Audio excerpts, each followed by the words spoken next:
İstedadlı yazıcı jurnalist Bəxtiyar Hüseynovun imzası oxuculara yaxşı tanışdı. İxtisasca ekoloq olan, qəlbən şair və nəhayət ən yüksək siyasi və elmi kamillik keyfiyyətlərini özündə daşıyan vətənpərvər insan Bəxtiyar Hüseynov öz məhsuldar yaradıcılığını bütövlükdə zəngin flora və faunaya malik bənzərsiz Azərbaycan təbiətinin mühafizəsinə və təbliğinə həsr edib. O 11-dən çox bədii, elmi və publisistik kitabın müəllifidir. Bu fikirlər yazıcı publisist, tanınmış ekoloq jurnalist Bəxtiyar Hüseynovun 65 illik yubileyində səsləndirilib.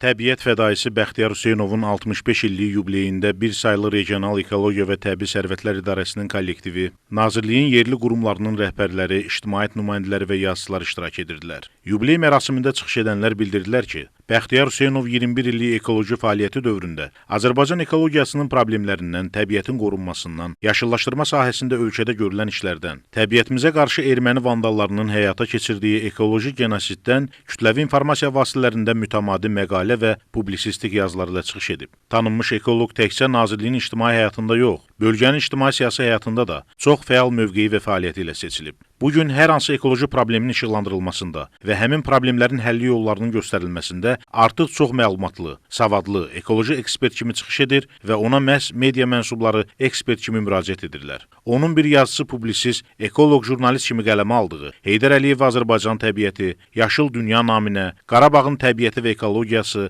insan təbiətlə nəfəs alır, Azərbaycan təbiəti dünən, bugün, sabah, təbiətin qızıl tacı, təbiət layla çalır, dəniz ömrü yaşayıram kimi elmi publisistik və bədii kitablarında Azərbaycan təbiətinə hədsiz sevgi ifadə olunur. Çıxışlar zamanı millət vəkili Cavanşir Feyziyevin yazıcı ekoloq Bəxtiyar Hüseynovun 65 illik yubileyi ilə bağlı yazdığı geniş məqalə iştirakçıların diqqətinə çatdırıldı. Cavanşir Feyziyev məqalədə qeyd edir ki, Bəxtiyar Hüseynov yaradıcılığının və ömrünün müdrik dövrünü yaşayır. Xalqına, dövlətinə, vətəninə qəlbən bağlı olan bu zəngin insan, Prezident İlham Əliyevin ekoloji siyasətinin həyata keçirilməsi uğrunda əzmkarlıqla, cəsarətlə və ardıcıl çalışan zəhmətkeş, fədakar ziyalılarımızdandır. Təsadüfi deyil ki, Prezident İlham Əliyevin 22 iyun 2022-ci il tarixli sərəncamı ilə Bəxtiyar Hüseynov dövlət qulluğunda fərqlənməyə görə medal ilə təltif edilib. O, bu illəri çox səmrəli və məhsuldar yaşayıb. Bu 65 yaşın içində dövlətçiliyə bağlı fədakar bir yazıcı ekoloqun, vətən və təbiət aşiqinin, gözəl bir ziyalının ömrü boylanır.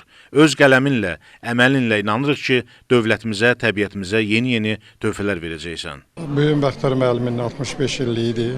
Biz Bəxtiyar müəllimlə uzun müddəti bir yerdə işləyirik. Həm də tələbəlik illərində də Bakı Dövlət Universitetində bir yerdə oxumuşuq. Bəxtiyar müəllim iki cəhbədə işləyib. Həm jurnalistika sahəsində fəaliyyət göstərib, həm ekologiya sahəsində. Onlarla kitabın müəllifidir. Həmin kitablar vasitəsilə bizim cəmiyyətimizi ekologiya sahəsində, maarifləndirmə sahəsində böyük işlər görüb. Universitet tələbələrinin gələcək ekoloq kimi yetişməsində də Bəxtiyar müəllimin böyük əməyi var. Bugün hayatımın en güzel günlerinden biridir. Ömrümün 65. baharını yaşayıram. Dövlətimizin istər ekoloji, istər digər sahalarda attığı uğurlu adımlardan mən danışmışam. İndi mənim haqqımda danışılır. Çünki mən dövlətimə ləyaqətlə, şərəflə xidmət eləmişəm.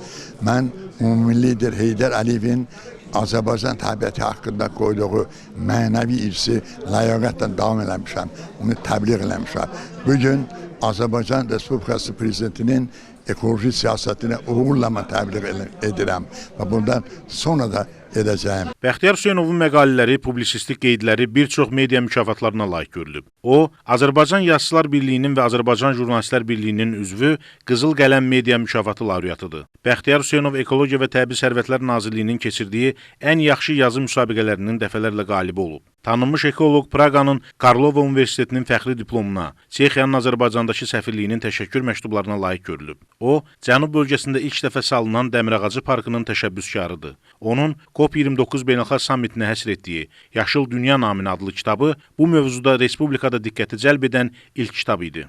İsmail Cəfərli, Elviz Nəsirli, Lənkəran.